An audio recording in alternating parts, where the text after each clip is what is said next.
Hi everyone, we have here today my husband Bo in joining me taste a wonderful white wine that's made with skin contact. So we have here a orange wine. So it's specifically technically called an orange wine because it's a white wine made like a red wine. And it's called Sunburst. It's made from Chenin Blanc grape variety that's akin to Riesling. And the variety originally came from Loire Valley in France. But now it's grown all over the world because it's just a versatile grape variety. And in this is an experimental wine made by organically grown grapes from the Barossa Valley. Right. And yeah, it's made by a very experimental batch. A couple of winemakers who likes to push, winemaking, the boundaries of winemaking to the edge. So we'll see how this tastes after 7 years of age in the bottle. It's 2013. Okay. Shall we? Firstly, look at the color of it. Okay. The color of it, as you can you see here, it's actually quite deep.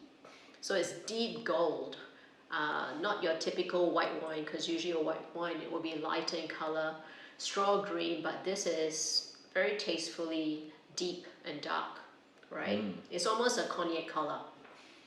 Yeah, for sure. I mean, look at the color. You just don't expect it, but I guess that's why they call it an orange wine, right? Yes. Is literally orange or like deep golden color. And when you swirl it, do you notice that there are like tears? So it's almost a thick layer coming down. So it's indicative of the alcohol level, although it's not always as accurate. I'm gonna try it now, and it's awesome. Oh, you've already tasted it. Yeah. I was gonna ask you, what do you smell? Because I think that's what the viewers want to know. Immediately, I pick up flowers and honey. Yes. Yeah. Very floral, is it? Floral, like jasmine, quite sweet. Like white flowers. White flowers, acacia, honey. Some nuts. Yeah. Although it's like hint. It smells like a curry in a way. Yeah. Yeah.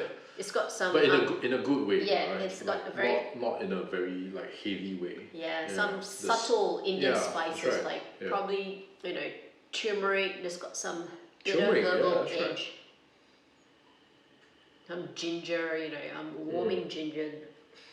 Very interesting smell. I mean, I wouldn't expect this kind of nose from a white wine. Yeah. What about fruit? Do you smell any fruit? Well, it's not quite fresh fruit. It's more like dried. Yeah, dried like fruits. some kind of a dried, Asian type fruit. Like what comes to mind would be like red dates or longan. Or longan. Yeah. Usually, some prunes, or even dried apricots. Yeah, it's amazing. Interesting, right? So I'm not gonna wait for you. I've already tried it. Just because the smell is so interesting. Just wanna, have it in your mouth and it's really interesting. Yeah, but it does taste like how it smells, isn't it? Yes. Yeah. Almost exactly. Very seamless. Very integrated, which is a good thing. You want it to reciprocate the nose. And it's got so it's very from front to finish. It's very smooth, very seamless. Yeah. Light to medium bodied now. Not as obvious, bright, acidic as I first tried it probably 5 years ago. And now it's very, I have to say the word for it is balanced and seamless. But it's got this really long aftertaste, a very tasty aftertaste of like toffee, very sweet toffee. Yeah, I get that. Raisiny.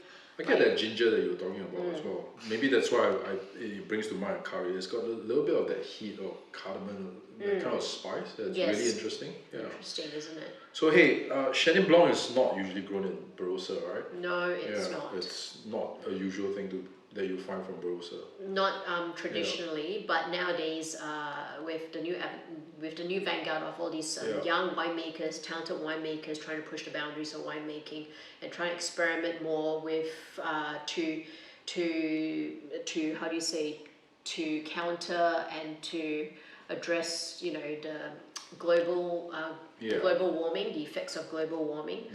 So that's why there's more experimentation, and in the last perhaps 10-15 years. So Chenin Blanc is a very versatile grape like Riesling, because you see like Riesling, it can be made in a myriad of styles, from really dry to over 100 grams of residual sugar in its sweet wines. So Chenin, in this case, they've chosen Chenin because they got this the grapes from a very reputable source of organically grown grapes, and they thought it was a good idea.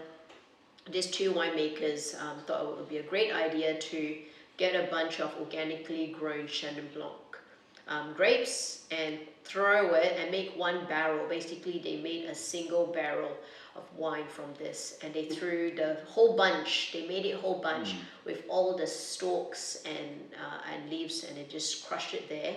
They took it out after pressing it, and then they put it back in for 2 years. Put it back into the barrels for now 2 years. Okay, but you talk about barrels, but is this oak? This is it's in old barrels. Old barrels that they do not impart a very obvious oak flavor. So it's not like that overpowering. No. Yeah. Okay. They want to showcase the fruit basically. So you talk about whole bunch, and you get the orange color with the skins and everything. Is that what gives it that interesting complexity and all the different? Yes, and the color as well. Right. Yeah. So because it's made like a red wine. So they ferment it with the skins, because usually how white wine is, they don't even leave the skins with it. They just press the grapes and vinify the juice. Okay. So with this, they leave the skins and pips, everything, the stalks, everything in there, and they let it ferment in the oak barrels. They used oak barrels itself for a year. So they just wanted to experiment, with your winemaking style. So it's not typically made like a white wine, but it's an orange wine made in a different style. Did this style come about recently? Why are we hearing more and more about orange wines now? Well, it's back in vogue, but this style is not a new style at all. It dates back to the genesis of winemaking in Georgia, in Europe, whereby they made wines red and white in clay pots, in amphora clay pots underground. So they chuck everything in, grapes, whole bunches. They put it in the clay pots and dug ground, and they just buried it and let it ferment and age underground for an X amount of time. And they take it out, and that's how they get their wines back then. So it has a long history, this style of winemaking. So it's not new at all. It's like what's old is new again, right? Yes, that's true. So they made it because the sommeliers love this style, because it's a very food-friendly wine, because of the structure, the acid, tannin. It tends to cut through, the richness of food. Perhaps, so what would you pair with this? This would go well with what do you call that? It'll pair well with poultry, chicken with rich white sauce, or even a carbonara pasta. Is it because the acid levels will cut through that? Yes, the acid levels. Like the fattiness and it cleanses the richness of like cream-based pasta or something. And it cleanses your intake of food for the next mouthful. Sure, cool. Well, I don't know about you. I'm just gonna drink more of this. But thanks for sharing this. It's You're awesome. welcome. Yeah. Cheers. Cheers. Cheers.